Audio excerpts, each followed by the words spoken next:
Perempuan-perempuan muda itu sejak dini harus melek politik karena memang di politik itu kita tidak hanya belajar atau bekerja untuk hitam putih benar salah dan kekuasaan, bukan hanya ke sana, karena di politik itu kita prosesnya adalah pemberdayaan dan kita tahu perempuan ini kan jumlah lebih banyak dari laki-laki. Justru kenapa perempuan yang notabene lebih banyak daripada laki-laki, kemudian kasusnya lebih banyak juga, problematikanya juga banyak, kenapa perempuan nggak mau ngurusin itu?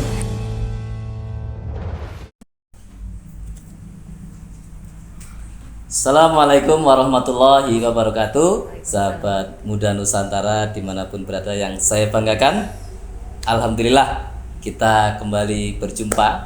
Sahabat muda sekalian, perempuan selama ini selalu identik dalam tanda petik anti dengan politik, ya.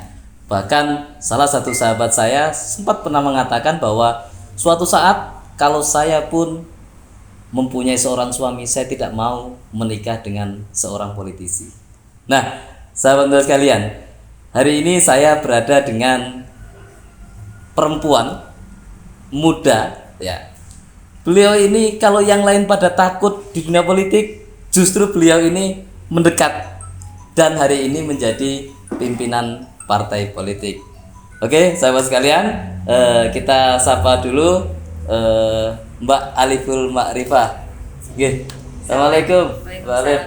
Apa kabar Mbak Alif? Sehat, alhamdulillah. Alhamdulillah.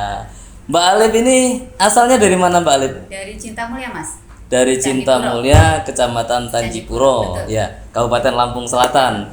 Nah, Mbak Alif ini berapa hari yang lalu infonya terpilih menjadi Ketua DPC PKB Kabupaten Lampung Selatan, ya Mbak Alif. Betul.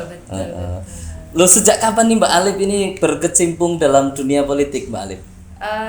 Kalau politik praktis itu setahun belakangan. Setahun belakangan ini. 2 tahun jalan ini. Politik praktis ya. Tapi kalau belajar berpolitik itu memang sejak di kampus kita memang sudah mulai belajar itu, walaupun memang ya politik kampus saja, belum secara luas. Tahun berapa itu Mbak jadi aktivis kampus itu? Saya masuk kuliah di UIN Jogja itu tahun 2000. Alumni Jogja. Ya, sejak saat itu saya masuk ke PMII dan bareng-bareng berproses bersama sahabat-sahabat di PMII di politik kampus.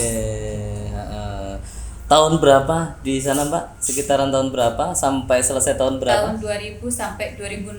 Saya agak lama betah di Jogja, Mas. Wow, 2006 baru dari tahun berapa ke Jogja? 2000. Tahun 2000 sampai tahun 2006 baru pulang ke kampung halaman. Setelah itu ngapain, Mbak? Di rumah, karena di rumah ada yayasan pendidikan, ada pesantren, kemudian ada madrasah. Jadi mau tidak mau saya ya harus ngikut ke situ, harus bantuin orang tua, sama kakak-kakak dan saudara yang lain. Jadi setelah pulang dari kampus itu mengabdi untuk dunia pendidikan. Sebisa. Terus setelah sekian tahun dari tahun 2006 sampai kemudian baru berarti tahun berapa kemarin? 2019 ya, 2019 akhir. Kenapa kok tiba-tiba berpikir untuk kembali ke dunia politik ini?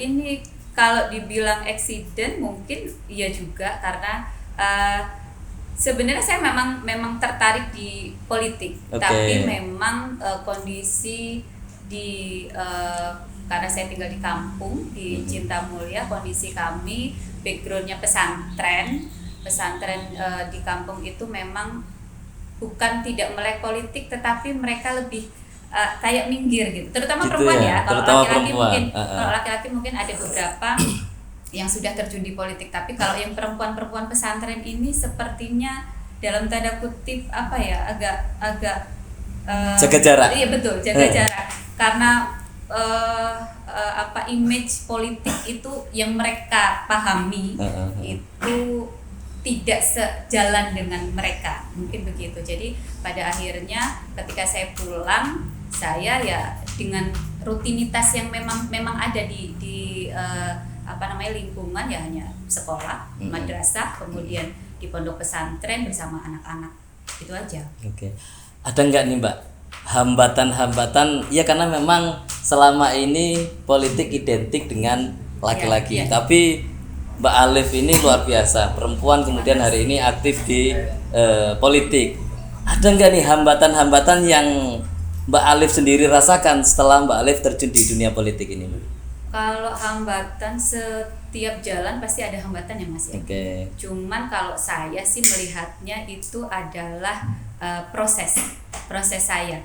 Jadi dari orang awam kemudian masuk ke politik itu butuh belajarnya lebih keras daripada orang-orang yang memang sudah sejak lama terjun di politik. Usia saya ini sudah usia yang tidak muda lagi Mas Hamdani. Saya 38 tahun itu. Oh, 38 tahun ya? Iya. Tapi kalau casingnya kayaknya masih 28 tahun. Nggak punya. Thank you. Jadi saya menurut saya memang tidak ada yang terlambat dalam belajar, tapi kalau menurut saya itu sudah cukup agak terlambat kalau saya bilang ya, kalau saya pribadi. Seharusnya memang perempuan-perempuan muda itu sejak dini harus melek politik. Karena memang di politik itu kita tidak hanya belajar atau bekerja untuk hitam putih, benar salah dan kekuasaan, bukan hanya ke sana. Karena di politik itu kita prosesnya adalah pemberdayaan, pendampingan, dan kita tahu perempuan ini kan jumlah lebih banyak dari laki-laki. Dan kasus-kasus tentang perempuan itu kan lebih banyak. Justru kenapa perempuan yang notabene lebih banyak daripada laki-laki, kemudian kasusnya lebih banyak juga, problematikanya juga banyak, kenapa perempuan nggak mau ngurusin itu? Salah satunya kan kalau menurut saya itu kan memang harus di politik, kita harus terjun di politik. Kalau ngomongin kendala itu lebih dari diri kita, rasa takut gagal, takut salah, takut jatuh, takut patah, takut dan lain sebagainya. Ketakutan itu yang sebenarnya kendala terbesar. Kalau masalah relevansi kemudian dengan laki-laki, kemudian kesetaraan dengan laki-laki, saya pikir hari ini sudah sangat luar biasa. Sahabat-sahabat kita yang laki-laki ini sudah tidak lagi melihat bahwa perempuan itu kerjanya hanya di domestik saja. Mereka juga sudah melek bahwa memang perempuan ini juga harus tampil. Perempuan itu juga harus ikut andil untuk membangun negeri. Dan sebenarnya Indonesia sudah sangat luar biasa sekali hari ini ya. Betul. Jadi perempuan yang mungkin selama ini terpinggirkan dengan sendirinya, hari ini memang sengaja ditarik untuk ikut terlibat dalam percaturan politik. Dan itu harus. Dan memang terbukti bahwa kuota 30% perempuan itu wajib hukumnya dalam segala kebijakan, termasuk pencalekan dan lain sebagainya. Tapi kalau perempuan semua justru malah sah-sah saja, tapi kalau laki-laki semua tidak diperbolehkan, kan begitu. Jadi memang hari ini negara berusaha untuk menarik perempuan agar memang perempuan benar-benar memiliki peranan sangat luar biasa di negara ini. Betul. Dan saya pikir kuota 30% itu tidak cukup, masih kurang Mas. Oh, minta lagi nambah nih. Jumlah penduduk perempuan itu lebih banyak dari laki-laki. Jadi sudah saya sampaikan bahwa problematika perempuan itu juga lebih banyak. Kuota 30% itu masih kurang. Harusnya ditambah lagi. Enggak sih. Sebenarnya 30% itu kan minimal. Minimal.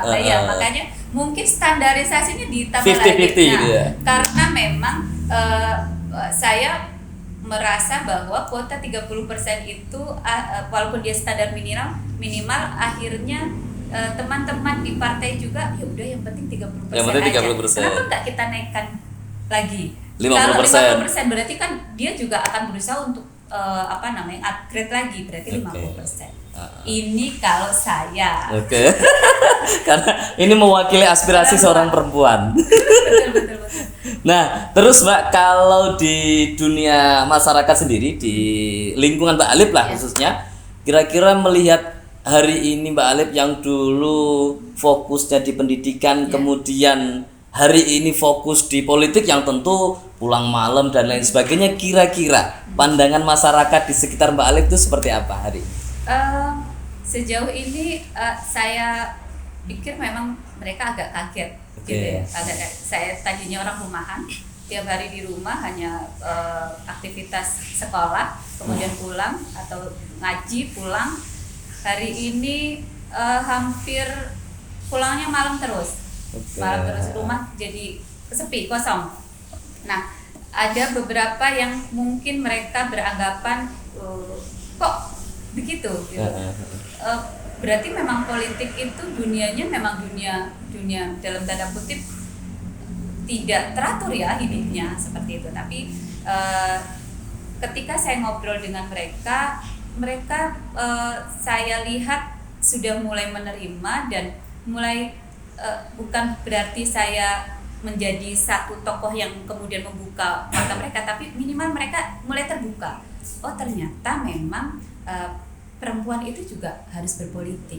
Oh ternyata memang perempuan itu bisa ya, walaupun belajarnya memang harus lebih keras lagi, karena pekerjaan perempuan itu kan tidak hanya di luar, kita di domestik itu juga bukan 24 jam, 25 jam ditambah dengan aktivitas luar. Tapi sejauh ini saya lihat mereka sudah mulai open, mulai terbuka, mulai paham bahwa oh iya memang harus ada keterwakilan kita. Suara perempuan ini memang harus disampaikan.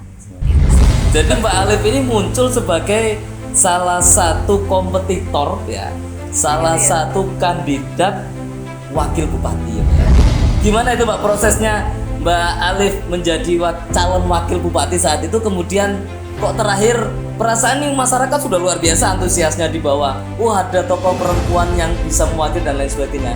Kemudian kenapa nih Mbak tiba-tiba kok nggak jadi ya? Nggak jadi wakil bupati nih Mbak?